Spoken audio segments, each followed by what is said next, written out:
Well, good evening to all who is attending. Thank you so much for being here tonight. Uh, I am super excited for this event. Anyone who knows the history with Coffee and TD knows that we've had a great relationship ever since the inception of Coffee. So to have another TD event is super exciting. So thank you for all for being here tonight with us to talk about careers, opportunities, and asset management. And before we get on to the panel, for those who aren't familiar with Coffee, we are the Association for Canadian Urban Financial Professionals. And so if you don't know about us, you can see us on social media, so follow us on all social channels, as well as stay up to date with everything Coffee through our newsletter on our website, which is caufp.ca. Before we move it on and pass this on to Bruce Cooper, who is the CEO of Asset Management here at TD, I just want to flag that for those who are here who are going into the breakout session, there will be an email that is sent to you, the email that you used to sign up for this event for the breakout session. So please keep a lookout for that. And without further ado, I want to thank all of our panelists tonight for being here. We're super excited to have you on this discussion, and I'll pass it over to Bruce for opening remarks.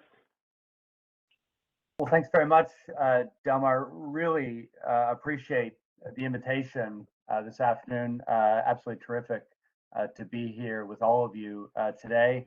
I'm joined by a number of members of the leadership team at TD Asset Management. I know everyone's very much looking forward to the engagement and conversation through the session, including in the breakouts and in the panel. And I look forward to talking a little bit about the asset management business and the opportunities in the business. Before we get to that part of the agenda, the panel and the breakouts, I did want to spend just a few minutes talking about why we're here, particularly at this event, from my perspective. And I would say quite simply, our goal at TDM is to be a magnet for diverse talent generally and Black talent specifically. We want TD Asset Management to be an amazing place to work for everyone, a place where they can build long and satisfying careers. We want our workforce to reflect the communities where we operate. And we want to harness the diversity of thought and experience that builds investment excellence, which is really central and foundational to our business. For me personally, diversity has been one of my top priorities really through this year. And I'm very proud of the journey we're on at TD Asset Management from the perspective of diversity. We've really tried to take a number of tangible steps that we think will have long-term impact. I don't have time today to go through all of them, but I thought I'd just shed a little bit of color to give you a sense of the journey we're on. And so I'll share a few highlights. One of the things we've done is we've changed the way we recruit to intentionally target a more diverse candidate pool. Part of that is participating in events just like this. Part of it is broadening the universities we recruit from, connecting to relevant associations and networks, and really broadening that candidate pool. We've also tried to change the way we conduct interviews to create more consistency, reduce bias. We've formally launched a mentorship program to make sure that people can achieve their full potential within the business as they build long careers. And as a leadership team, we're really holding ourselves accountable to make progress in this fundamentally crucial area. So as I said off the top, we're really pleased to be here today with all of you. We're looking forward to the conversation. We're looking forward to building a deeper relationship with your organization. And with that, Colin, I'd love to pass it back to you. Well, thank you, Bruce, and thanks for making the time to be with us today. And Delmar, on behalf of TD Asset Management, thank you for hosting this session. We're extremely excited to be here.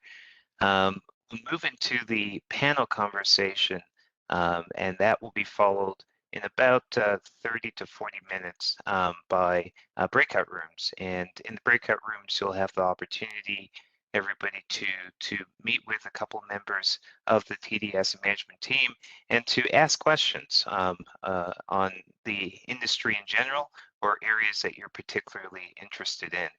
But before the breakout rooms, we have the panel, and I'm joined by a number of members of the leadership team at TD Asset Management here.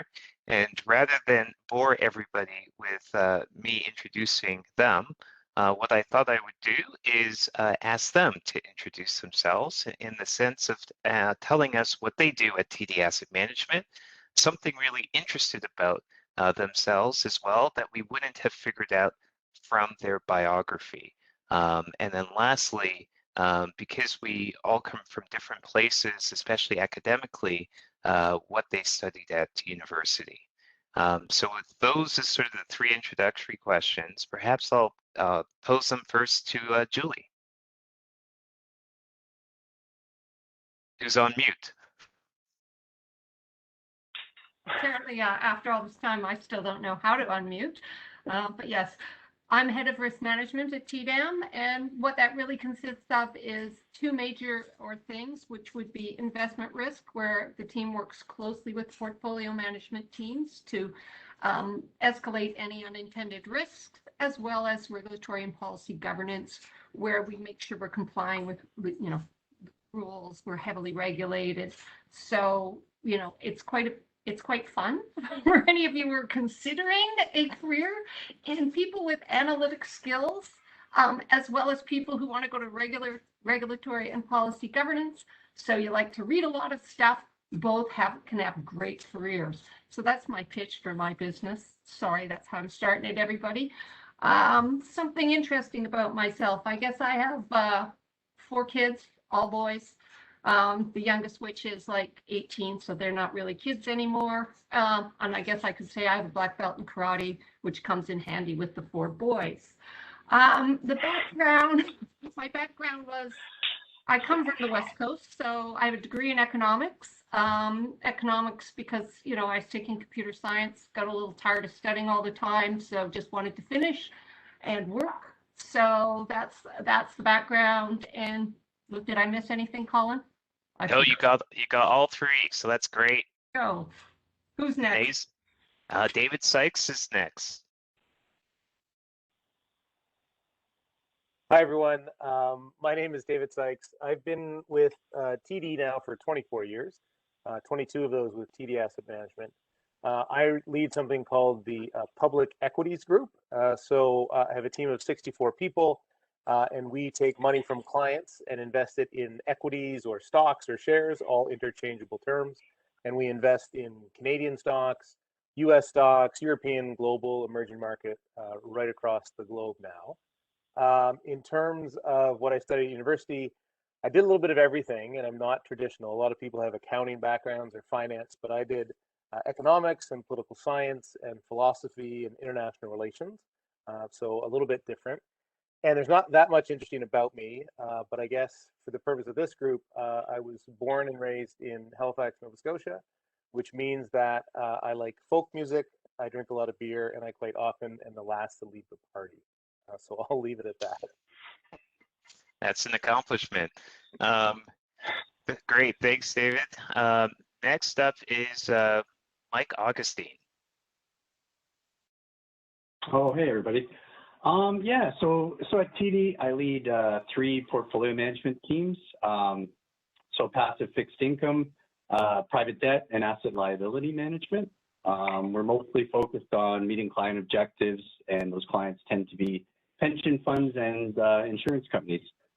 Something interesting about me, when I was actually choosing universities, I was this close to actually going to art school. However, I went in a completely different direction, and at university, I studied statistics and actuarial science. So I graduated as an actuary, kind of gave me some insight to investor objectives or liability side of the balance sheet. And then I began in the industry as a derivative trader, sort of in the early 90s when derivatives, earnings management, and ALM were all sort of coming of age. And, I joined TD Asset Management about 9 years ago. That is great. And anything that we wouldn't have picked up from your biography that's interesting? Yeah, I think sort of that passion for the arts, or sort of using the other side of the brain, I think that's something that you wouldn't typically see with people in sort of a mathematical background. But yeah, I think that's the counterbalance a little bit to what I do at work. Amazing. Great. Okay, and next up is Michael Craig. Hi, good evening, everyone. My name is Michael Craig. I lead the asset allocation and derivatives team at TD Asset Management. So we take together various strategies and build solutions for clients. We build solutions for clients who are building their wealth, things for clients who are in retirement and drawing it down, as well as institutional clients that are looking for kind of all-in-one solution. On the derivatives side, our team does a lot of structuring, so we create various bespoke or esoteric strategies for clients who are looking for widgets that wouldn't necessarily be available through a simple allocation. Education-wise, Julie and I actually grew up about 30 kilometers from each other, but met each other in Toronto. So I also grew up in Vancouver on the North Shore, on the other side of the North Shore from where Julie grew up. So I studied commerce, and as a graduate student, studied financial risk management in university a million years ago. And back at that one, the other thing I did study in university was foosball. Now I'm probably off my peak skill at foosball, but there was a time where I'm pretty confident I could beat probably, out of every 10,000 foosballers, I'm pretty confident I could beat about 9,999 of them. So if it was an Olympic sport, I might have done that rather than going into asset management, but unfortunately it's not. It should be, I think. But that would be my secret talent that didn't make it to my my biography. So anyone's ever looking for a game, I'll give it 10 to 1 odds that you can beat me. $10, $100, whatever. Amazing. I think we're hearing about a new Olympic sport coming. I think so. Why not? That's that's great. Okay, next up is Roberto. So, Michael, I actually have a foosball table downstairs, so you're invited over anytime, and I'll take you up on that bet. Hello, everyone. Great to be here. My name is Roberto Baura, and I have a role in the asset management business that's a little non-traditional to everybody that you've met so far. So I head up the content marketing and communication team. It's a team of about 60 people. And what we do is we lend a voice to TD Asset Management by producing all of the content marketing, assisting these great folks that you see around the table pull together their thought leadership pieces, and promoting and delivering all of these pieces through all of the electronic medium that you use from day to day, ranging from LinkedIn to Twitter, email marketing, podcasts, videos. So we sort of do it all. It's an in-house mini marketing team / production team. And so very proud of the team, and they do a fantastic job keeping our clients and prospects up to date, and also informing yourself if you ever want to check out our website. That's all of our content up there. In terms of something that you didn't know about me from my bio, I played hockey. For those of you in Toronto that know the Toronto Maple Leafs, and the president there is Brendan Shanahan. So I used to play hockey with Brendan Shanahan. It's not that I'm good at hockey. It's that I grew up next door to him, and we used to play street hockey together. So don't get confused. I know when you take a look at me, you're like, yeah, this guy's a hockey player. Nope, that's not it. He used to stick me in net and shoot on me, so I take credit for his talent because he had to get 5 hits, right? So in terms of background, educational background, pretty straightforward. It's a non-story, unlike these folks. I got my undergrad in business, and I got my my MBA. So the only thing there is I went to 2 different schools. So pretty traditional background in that sense. Cool. That's a memorable story about Brendan Shanahan for sure. And now over to Ted. Oh, who's muted again? Hi, Colin. There we go. Hello, everyone. Happy to be here. My name's Ted Welter. I'm the head of the alternative assets business at TD Asset Management. My background really comes from a company called Greystone that I was part of the founding group that was purchased by TD in the last 2.5 years or so. I would first start by saying that things get proven over time. You could talk about things and facts dictate and play out the truth. I'm incredibly proud to be part of TDAM as acquired company, and the discussion today and the energy I have around the diversity. My observation would be TD is absolutely committed to this, and being in a smaller investment management firm, one of the things I've learned is it's with good intention, but sometimes small businesses, the intensity of it and the stresses around that don't give you the breath to take on bigger and incredibly important agendas, and that's what TD has done, and I think that's just great.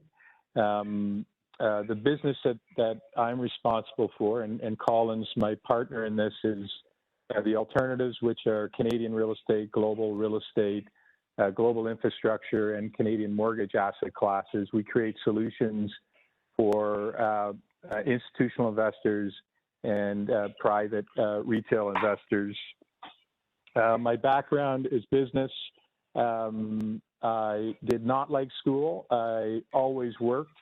And as soon as I got out of school, my mentor, my mother-in-law, who at the time, when I was dating my wife, Michelle, asked me what I was going to do for a career and suggested I get a certified shopping center manager certificate, which I did, and I became a property manager and developed a passion for it, and here I am today, running a much larger business than a 8-property shopping center portfolio where I started. I would say something that I think may not be on my resume or you may find interesting is I learned a long time ago business is about people, process, and the outcome is performance. It's all about people, and being about people is being a servant leader. And there's a book called The Servant Leader, and it's been a foundation to my career, and I'm blessed to be able to serve people, serve client solutions, and collaborate with people. I think it's the best way to be engaged in business. Excellent, excellent. Well, hopefully for everybody that gives you a good introduction to everybody here. Move into a couple of specific questions, and I'm sure a lot of folks here have interest in different aspects of asset management, but would be quite curious on what actually prompted you to enter your particular area within asset management. And so the question would be, what drew you to the asset class that you're involved in? And perhaps I might start with Mike Augustine. Yeah, so when I think about what drew me to the asset class that I work with, so ALM, really it's a multi-asset class discipline, and I'd say fixed income or bonds is the cornerstone asset class. So I guess you could kind of say, in university, maybe being a bit more of a math geek kind of drew me to these asset classes. What I do really like about what I do right now is the ability to look across asset classes, and at the same time, get to use my actuarial or liability background, and then sort of taking all that and then structuring these sort of total portfolio solutions and really solving client problems. So I think it's the multi-dimensional nature of what I do is really what drew me into this space. Excellent. And Ted, you mentioned the property management background, so perhaps expand a little bit on that, on what drew you into alternatives.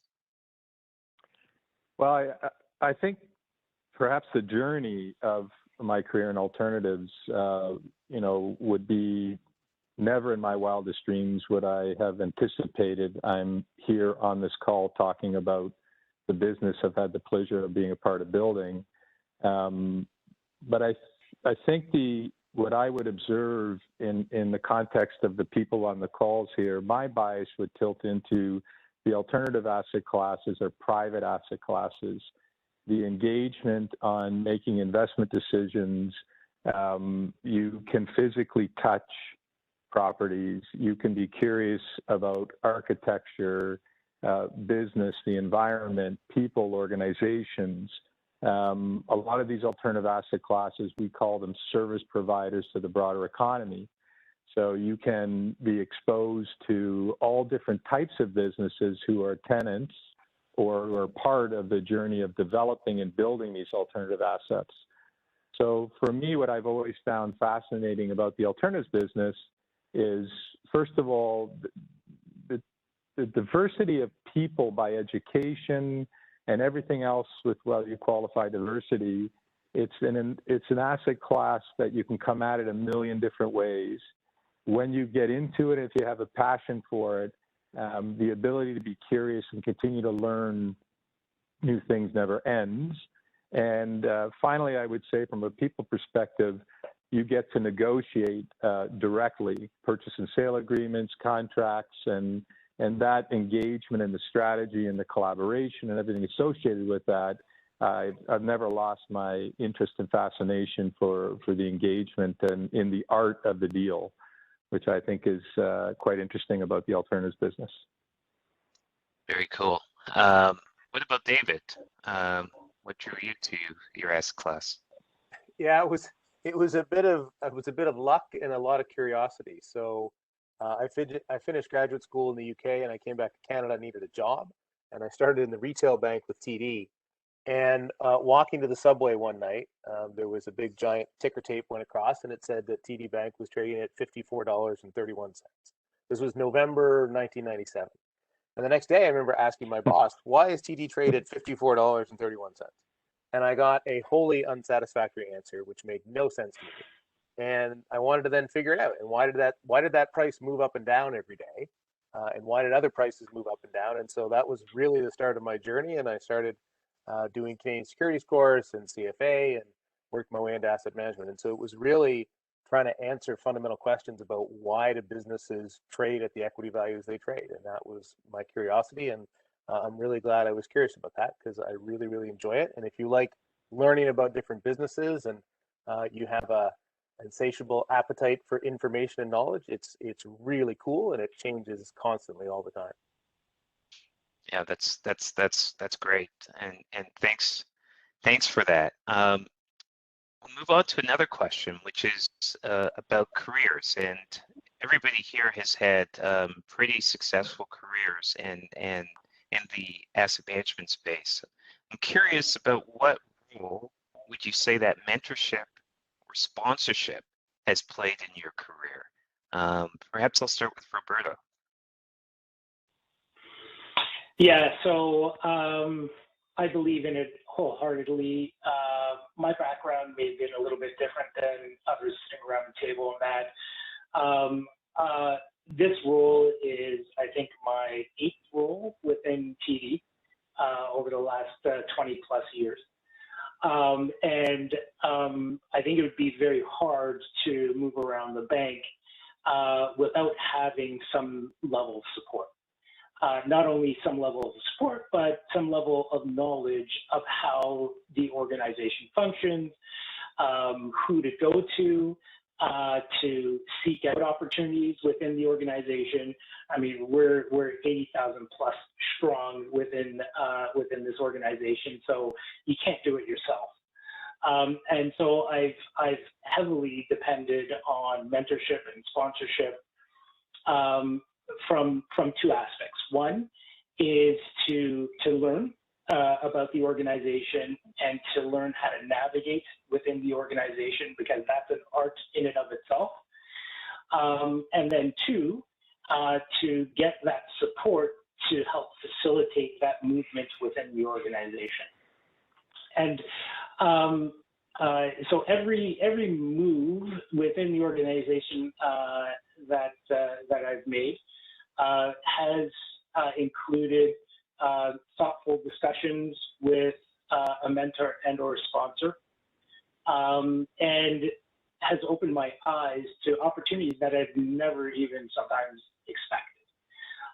But I could say that it's paid off in spades over the number of years because my career has developed more on a lattice approach, moving from business to business.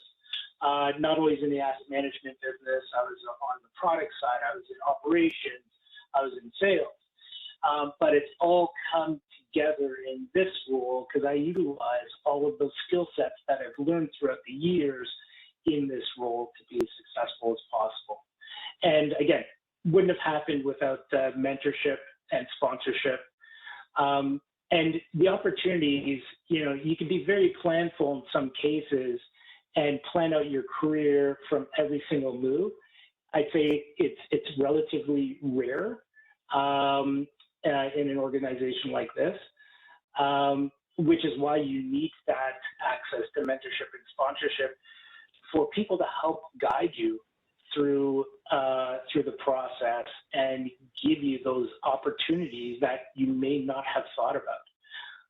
And I strongly believe in that. At the end of the day, what you're doing is you're nurturing serendipity because you never know where that opportunity will pop up. And the only way you do that is by exposing yourself and interacting with people to get advice. Yeah, that's an interesting phrase, nurturing serendipity. That's a good way to characterize it. Julie, what are your thoughts on the importance of mentorship and sponsorship? So I guess because I've been in the same business for a long time, so when you come up through it, I think it's a bit different. I have had a couple of formal mentors that probably weren't the best fits. So I do believe that you need to really watch the fit of the mentor. But what I was lucky enough to have some great people that I worked for who I would say sponsored, helped me grow, gave me opportunities, gave me advice. So, well, those wouldn't have been formal sponsorships or mentor. I've always had people who I can go and ask things to. So I think also it's a bit of a personality thing. I like the direct messaging, like you should do this better or whatever. Going and having coffees and discussing things, theoretically is probably not for me. So I think when you're looking at either a sponsor or a mentor, you really need to get something that'll work for you and how you think. And again, I usually tell people, they think I'm mentoring them. I think we're having coffee chats. Sometimes I'm a little worried they're actually taking my advice. But, really the baseline is you really want to do a great job, have a great attitude, and then get some opportunities. And I think, in an organization, as long as you've got some, good people that you're working with, they'll recognize that and they'll sponsor you. It doesn't always have to be formal. Yeah, some good words of advice there as well. And there's probably something around setting expectations as well. Quite useful. We all heard your backgrounds, what you presently do, reference to number of people you help lead. I think folks would be very curious about what does that actually mean from a day-to-day perspective. So in the world of asset management, as a leader in the world of asset management, perhaps starting with Michael Craig, you could provide us a little bit of a sense of what your day-to-day role as a leader looks like. So a few things here. It's evolved a lot, and something about this industry is that, which is really cool, is it is always changing. And so what I did 4 years ago, what I did 8 years ago, what I did today, have really changed quite a bit. At one point, I was a frontline PM managing money, and you're kind of watching for every headline, or you're kind of always on kind of in the box and watching whatever markets you're working in. today I try to self-reflect a lot. There is no real great playbook in doing this. We make mistakes, and having a high degree of self-reflection and adjusting along the way is critical. So as much as everyone in this group is quite confident, we all make mistakes, and we're all, you're always trying to figure out how I can do things better. On any given day, I spend a lot of time on optimal decision making. So I look at how my group is making decisions. Again, I learn a lesson along the way. A lot of leaders want to just drive decision making and be the center of it. And over time, you learn to kind of move to the back and watch how decisions are being made. And then when you see things that you might want to adjust, you kind of step in and say, what about this? And so it's a very kind of more of a, it's hard for someone to maybe visualize that who hasn't necessarily been into it, but a lot of it is influencing the way people think and hoping that they take that influence and they take it as their own idea. And rather than, so I try to be as unabrasive as possible, which isn't easy because I'm a pretty abrasive person. So that's one thing is focusing on optimal decision making. Secondly, I spend a ton of time on development of staff. Julie, we just talked about mentoring and advocacy. A lot of it is just the coaching and kind of getting people to think through what they're doing and helping them finding their ability to raise their potential, what they can do. So unlocking human potential is a huge amount of work that I do. It was done for me once, by the way. When I first started out, I was basically told we got to raise your game when I was a flaky 24-year-old, and I try to make sure I owe it to my staff to always ensure that they feel that they can elevate and raise their game in a way that's constructive and positive. So that's another aspect of it. And the third is overall, there are many decisions a group will make. Dave's teams will do it, or Ted's teams will do it, and you kind of have to let go. But we do, ultimately, there are major decisions that we make that you have to have an input in and sometimes drive. Last April would have been a good example of 2020 when the world was falling apart. Those are times when the plane feels like it's going into the lake, you gotta go in and take the controls a bit and really smooth people and walk them through it and ensure that the next decision is optimal. So sometimes you really have to have a hands-on approach. And so understanding that there's a cost to doing that, you don't want to do that often, but there is times you have to do it is also critical. So again, the last thing I'll say is we do a lot of work with clients and ensuring that clients understand what we're doing and evolving our solutions and ensuring that transparency is there with clients so they understand our thought process and how we're evolving their investments. So that's also another aspect of it. There's other things along the way, but those would be the major kind of aspects of a leadership position. Yeah, that's helpful, Michael. And you mentioned the first point and you were struggling for analogy, but I think you went through points 2 through 4 and filled in that analogy, and that would be a coach of a team, and the team sort of on the field, and sometimes you have to sort of course correct. Would you agree with that? 100%. And the success of a leader is really it occurs through your staff's success. So I take great pride when I see my staff doing well. I feel very, very content. I mean, that to me is I can go to bed at night and sleep quite well because I feel like I've done my job because other people are thriving. So some people really want to aspire to these types of roles, but you got to understand it's not, when you get there, it's not about you anymore. It's about bringing up those around you. And so it is much more of a coaching role than the star player or whatever, if you will. And it's a pretty critical difference in our industry. Perfect. Why don't I go next to Mike Augustine? Yeah, I'd say with respect to my day-to-day role, my focus clearly investment excellence and solving client problems. When I think about leadership, I'm really focused on 3 things, and that's being a business owner, being a mentor, and making sure my team's having fun.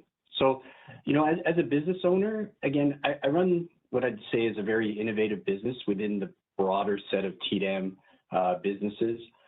Like Michael said, one of the things that we have to remain mindful of and making sure that we understand our trends and how the underlying dynamics or the landscape environment, how that's changing, and sort of that's really going to create future opportunities, right? So I hold myself and my team accountable for making sure that we're finding those opportunities, and executing tactics to grow our business in that environment. So that dynamic nature, making sure that we fully understand that and driving our business. So that's one of the things I'm focused on as a leader.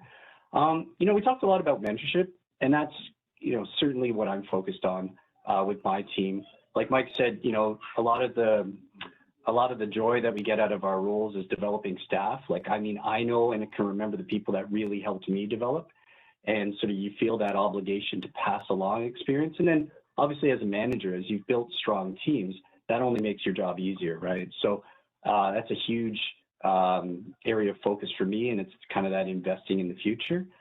And the last one really is having fun. I think what you'll find a common theme with everybody is people that work in capital markets really like what they do. And I always feel like my team succeeds if we're enjoying our work. I lead a group of really bright and positive individuals, and then we work in this highly collaborative environment. So my role as a leader, if I can foster this culture that's supportive of all of these people on my team achieving their career aspirations, I think that's where the fun of it comes from. So, those are really, I'd say, the three things that I'm trying to do as a leader. Yeah, that's great. Thanks. And having fun is always quite important. We're going to pivot now to call it the last phase of this panel conversation. And before we pivot to this last phase, I'll just remind everybody that you should have received or will about to receive a link, and that link will be your path to the breakout room that will follow right after this panel. So that link is or will be sent to you via the email address that you used to register for this event. Okay, so now moving to the last section of the panel, which is around the asset management industry and diversity and inclusion. But first, on the asset management industry, we've mentioned a few times that the world is changing, and asset management is a dynamic part of that world. And so curious about your thoughts on the future of the asset management industry, and perhaps I'll start with David Sykes. Yeah, so Colin, from my perspective, anyone on this panel could speak for hours on how we think the asset management industry will change in the future, but I'll try and keep it narrowly focused on my world, which is the equity world. And I think it's fair to say that one of the other common traits amongst all the asset classes and all the people here is competition. And so at the end of the day, our industry is pretty unique because you can exactly quantify how you're doing for your client. And so I think the level of competition today is unbelievable, but I think it's really going to ramp up in the future. At the end of the day, a client will come to you because your return will be 9% versus your competitor's return of, say, 7%. Client want returns, client have real goals, real solutions. We talk about clients as this esoteric concept, but at the end of the day, it's real people kind of depending on us, and that competition is wild. And there's all kinds of impacts from regulatory changes and technological changes and the democratization of the market. But I think for me, the one thing that really sticks out is, absolutely performance is everything. And I think sometimes we talk about pro sports analogies, and I don't think that's far off. A lot of people reference the Toronto Maple Leafs. I don't think those guys know what competition is. It gets serious and it gets intense, and winning is everything. And I think that's gonna continue even more so in the next 5, 10, 15 years. I'm just touching on the equity part. All kinds of differences and things are going to change, but from my perspective, that's really going to ramp up, which means you absolutely need the best people. Yeah, that's a great segue. Thank you, David, and that's a great segue to Michael Craig, who sees many areas within asset management and investing. Yeah, so it's not an easy question. It might be easy just to kind of go back and think about the changes I've seen in my career. I started the industry in 2000.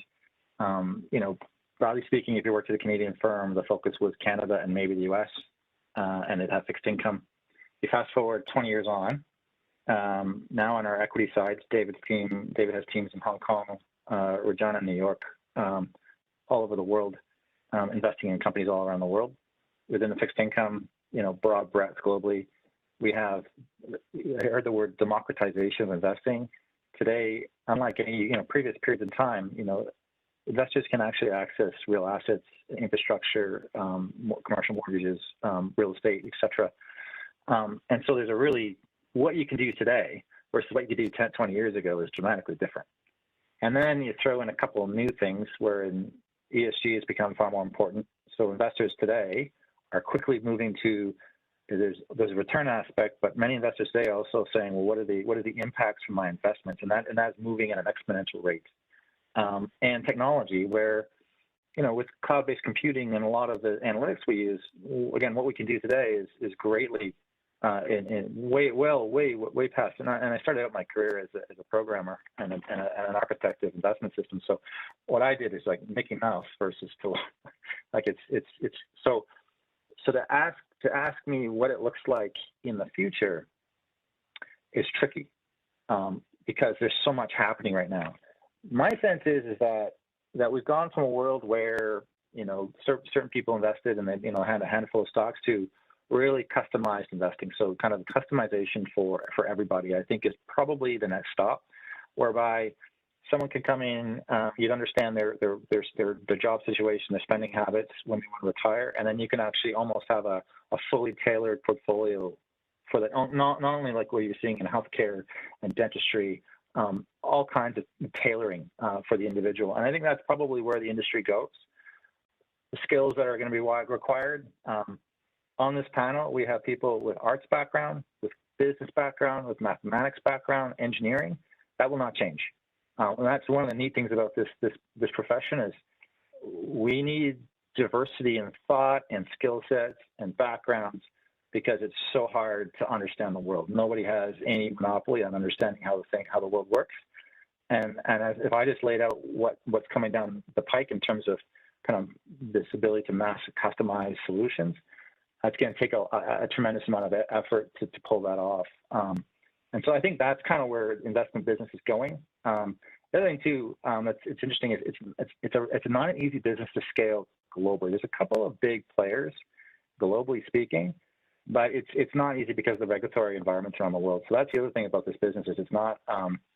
There's benefits of scale, but there's also a limit to size in terms of that. And so that's the thing that comes under like a beer industry where you have a couple of players now that kind of gobbled up all these small ones. Our industry, it feels like there's always new entrants coming in, leaving. Hedge funds now. Current flavor is more digital assets. 5 years ago this didn't exist. So in an institutional space. So that's kind of the nature of what we see. And again, I'm sorry, I'm starting to ramble a bit because you got me excited, but that's kind of where we see things right now. Yeah, no, that's helpful. Constantly changing, constantly evolving, very dynamic world. Ted, you've seen a lot of change as well. So perhaps I'll give you the tough question. Where do you see the industry going? Oh, you're on mute again. When I listen to my partners talk about the industry, David talks about the competition and the complexity, and I look at Julie on the call as well. I think what I would say about the industry is it's never been more transparent. The industry is I think completely moved away from a star-based process. There was a time in the investment management industry where if you were incredibly talented as an individual, you could lead and make decisions with an incredible high degree of autonomy. The sophistication of the business, the complexity, everything associated with it takes teams of people to achieve collaboration, and all of that comes with really looking forward to a solutions-based environment that's getting more complex. So how does that all happen? That all happens with a passion for the industry, that happens being able to collaborate, that happens with being able to, get your foot in the door and then commit to it. And one little pet peeve I have as I look at all our young people navigating around is LinkedIn, where you've got unconstrained information, stories, less facts. And I always ask people to consider get in the door, prove yourself, develop a passion, and play the long game. And I think if you listen to the resumes of everybody on the call, you don't hear a lot about I worked for 8, 10, 15 companies over the course of my career. A lot of people develop a passion, and if you can get in an organization that is worthy and committed, the journey's moving forward. So I think the asset management business has got a great future. I think it's getting more complex and involves more people, which is a good thing. It involves collaboration. And I think we're all looking to refine our capabilities on the best solutions. And if you do that on a risk-adjusted basis, the business will grow and it's going to be fascinating. Great, and that brings us to our last question, which is about people and collaboration and especially diversity. So on diversity, equity, and inclusion in the asset management industry, simple question is, do you believe that real change is happening now? And if so, why? So perhaps I'll ask Julie first. Got the unmute button. I do. Absolutely. I believe that real change is happening. I think the pace of change has picked up recently. So the reason why I've been recruiting, so I run our rotation program as well as our summer internship program. I can see the interest and from all the leaders when we're looking at diverse panels and recruiting slates. But the other thing is I see the change in the resumes. So I see the people applying from the MBA programs, and whereas 10 years ago to get a diverse slate of candidates, it was difficult to make sure you got all that in. Now it's not a problem at all. The talent's there. They've got the experience coming out through all the internships. So to me, there's evidence that it is actually moving along. Can we do more? Of course. But you can see the buy-in, you can see the interest, and I just see it through people's resumes. Certainly it's there. No, that's great. And want to ask the same question to Roberto, which is real change happening now? And if so, why? Yeah, so, just this panel is an example of that change, right? I think that, if you looked back, 10, 15 years ago, this panel would look much different. And so I'd say that, change is happening. I would agree with Julie that the pace of change is happening really fast and noticeable now. Whereas, 10 years ago, there was some change, but the pace wasn't as rapid as what we're experiencing now. What does this due to? I think Julie touched upon it. More and more people are becoming aware of the different opportunities within this industry.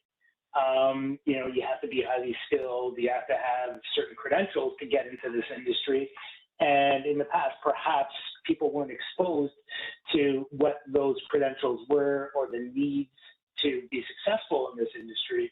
But now with the advent of technology, exposure to information, liberalization of information, and knowledge, I think more and more people are becoming aware of the industry and the opportunities within the industry. But I think one of the most important things, which Julie alluded to, is that now these folks also have connections, allies, and folks that look like them within the industry that could, and going back to my previous answer, that could mentor or sponsor these folks into this industry and help them navigate within the industry. And as we get more and more diverse within the industry, you'll see that you'll have a more diverse inventory of people coming into this industry. So I think we're seeing it now. I think we'll see more of it to come, which is promising. Fantastic. Well, this has been a great panel discussion. So first off, appreciate everybody, Roberto and Julie and Mike Augustine, Michael Craig, David Sykes, Ted Welter for joining us. As a reminder, everybody should have received by now a link in your email address and that email address would be the one that you use to register for this panel. That link will take you to the breakout rooms, and those breakout rooms have one member from the panel, and in addition to that, an employee as well from TDAM, a Black colleague that will join. And the purpose of those breakout rooms is to allow you to ask questions. Perhaps something came up on the panel that you'd like to explore more. Perhaps you've got a particular interest, let's say in fixed income or in risk or in alts. The breakout room is the format to ask those questions. So I would conclude by saying thank you for joining us. Remember to click on that link. That will take you to the breakout rooms, and those breakout rooms will begin in the next 2 minutes. The link should be active now, and those breakout rooms will go until 7 p.m. Eastern Time. Thanks again for joining.